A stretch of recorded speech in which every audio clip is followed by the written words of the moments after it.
राजस्थान से भारत आदिवासी पार्टी का विधायक। वर्तमान में जिस प्रकार से देश के अंदर स्थिति पैदा हो रही है, मेरे साथ हर्षदेव को लेकर की गई है। सवाल ये उठता है कि सरकार का कांग्रेस की रही हो या बीजेपी की रही हो, पर अत्याचार, अन्याय, शोषण सिर्फ आदिवासियों पर ही क्यों होता है?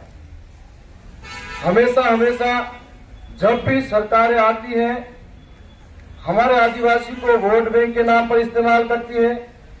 धीरे धीरे उनको उनके एक एक अधिकारों का हनन करते हुए हाशिए की ओर धकेल देती है।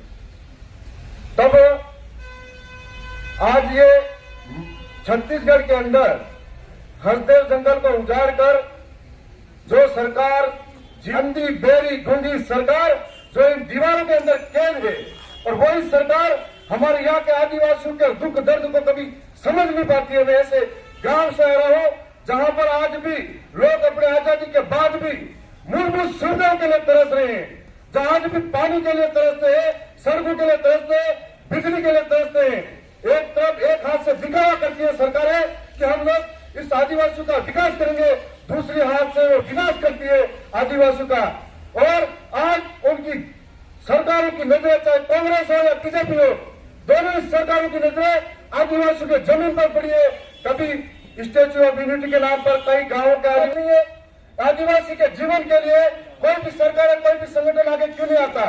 हसदेव जंगल पर अडानी जैसे कॉर्पोरेटर की नजरें पड़ी हुई है, और इससे एक तरफ हम कह रहे हैं इसका परिणाम बहुत विपरीत पड़ेगा।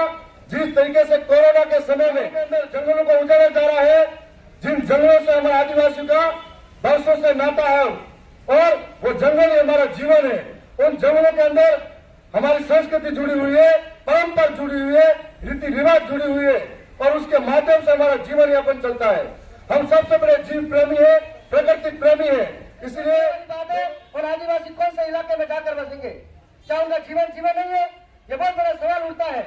और देश के अंदर कोने कोने में हमेशा आदिवासियों के साथ में अन्याय होता है। ये तानाशाही और भूंगी बेरी सरकारें, ये जो इस महलों में चार दीवारों में रहकर फैसला तो कर देती है, कभी किसानों के नाम पर फैसला करती है तो काले कानून लेकर किसान संघर्ष करते रहते हैं। कई संघर्ष करते हुए किसान मर जाते हैं और अपनी हर धर्मिता को झुकना पड़ता है। वही किसान फिर से इन काले कानून को वापिस लेती है। तो कभी सड़क पे चलते हुए ड्राइवरों के लिए काले कानून लेके आती है, उनको मजबूर करती है। तो कभी हमारे आदिवासियों के लिए अलग अलग विकास के नाम पर अलग अलग कानून लेके आती है।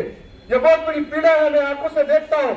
मैं उस गांव से आता हूँ, उस विधानसभा से आता हूँ जहाँ आजादी के 75 वर्ष बाद भी आज भी मूलभूत सुविधाओं का अभाव है।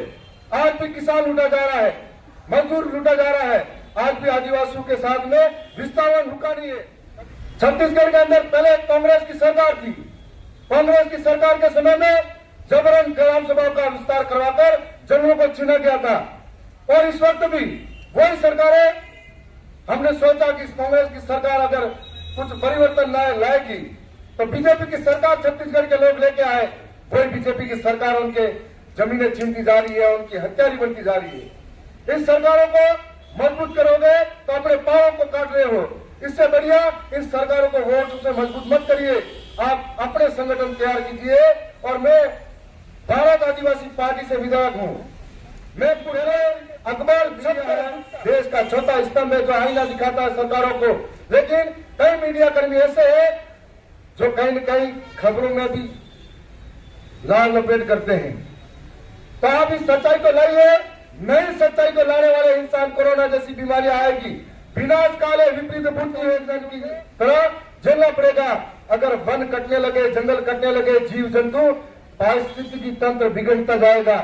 उसका जिम्मेदार ये सारा समूह, ये जो पार्टियां है वो भी रहेगी। और हम लोग ऑक्सीजन के लिए भी तड़पेंगे। जो जीव जंगलों में रहते हैं वो गांवों में आएंगे और मानव द्वंद्व चालू हो जाएगा। इसको रोकना है तो हम सबको एकजुट होना पड़ेगा। आज आपके मीडिया के माध्यम से मैं धन्यवाद देता हूं कि मेरी सच्चाई भरी आवाज को आपने अपने पास, अपने चैनल के माध्यम से कोशिश करी है कि बहरी और गूंगी सरकारों तक पहुंचाने की। मैं बोलो इस कॉन्फ्रेंस को आयोजित करने वाले सभी जो साथी है उन सबको